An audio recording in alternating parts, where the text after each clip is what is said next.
జై శ్రీమన్నారాయణ. సుదర్శనవాణి పరిపూర్ణ వాస్తు యూట్యూబ్ ఛానల్కి స్వాగతం.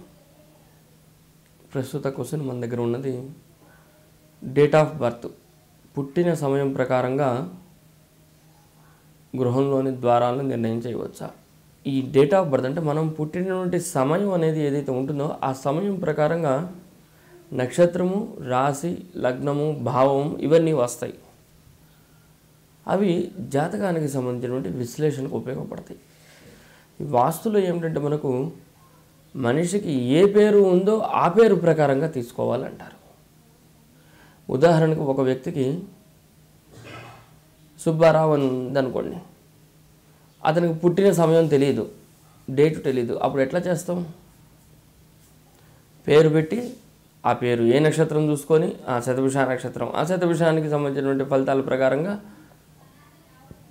జాతకం అనేది విశ్లేషణ అవుతుంది. అది గోచార రీత్యా. అదే సుబ్బారావు పేరుకి అతనికి పుట్టిన సమయం ప్రకారంగా కాకుండా పెద్దలు నిర్ణయించినటువంటి పేరు అది.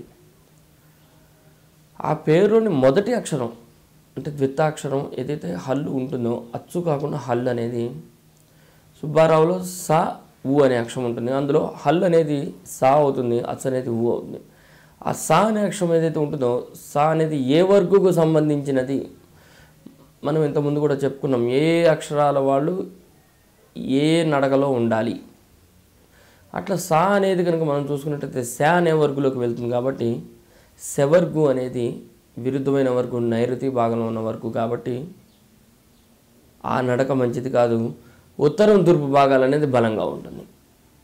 అట్లాగా పేరులోని మొదటి ద్విత్తాక్షరం ఏదైతే ఉంటుందో దాని ప్రకారంగా యజమాని నడక ఉండాలి, యజమాని స్థల నిర్ధారణ ఉండాలి, యజమాని గ్రామారోహణం, ఏ కాలనీలో నివసించాలి.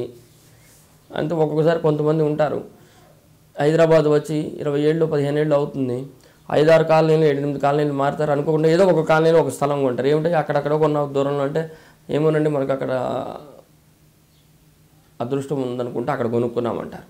కనుక పేరులోని మొదటి అక్షరాన్ని మనం తీసుకొని దానికి ఏ వర్గు ప్రకారంగా, ఏ దిక్కు ప్రకారంగా నడక వెళ్తే బాగుంటుంది, ఏ స్థలంలో మనం నివసిస్తే బాగుంటుంది, ఏ కాలనీలో నివసిస్తే బాగుంటుంది అనేది చూడాలి. కానీ డేట్ ఆఫ్ బర్త్ ఇదండి, నా డేట్ ఆఫ్ బర్త్ ప్రకారంగా నేను ఎట్లా నడవాలి అని అంటే అది చాలా పొరపాటు. డేట్ ఆఫ్ బర్త్లు అనేవి ఎక్కడా కూడా వాస్తులో మనం వాడము. ఒక్క ముహూర్తం అంటే శంకుస్థాపన, గృహప్రవేశాదులు, అదేవిధంగా పద నిర్ణయంలో ఉన్న నక్షత్రానికి దాన్ని చూస్తాం. కానీ అది కూడా లేకపోతే అక్కడ కూడా మనం పేరునే మనం కన్సిడర్ చేయాలి. అది మనం సుదర్శనవాణి చెప్పింది కాదు, అది మహర్షులు మనకు కొన్ని వేల సంవత్సరాల క్రితమే దాన్ని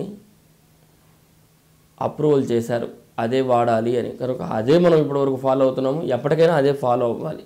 కనుక డేట్ ఆఫ్ బర్త్కి దాని ప్రకారంగా నడకకి ఎటువంటి సంబంధం అనేది ఉండదు. ఇది కొంచెం జాగ్రత్తగా అందరూ కూడా గమనించాలి.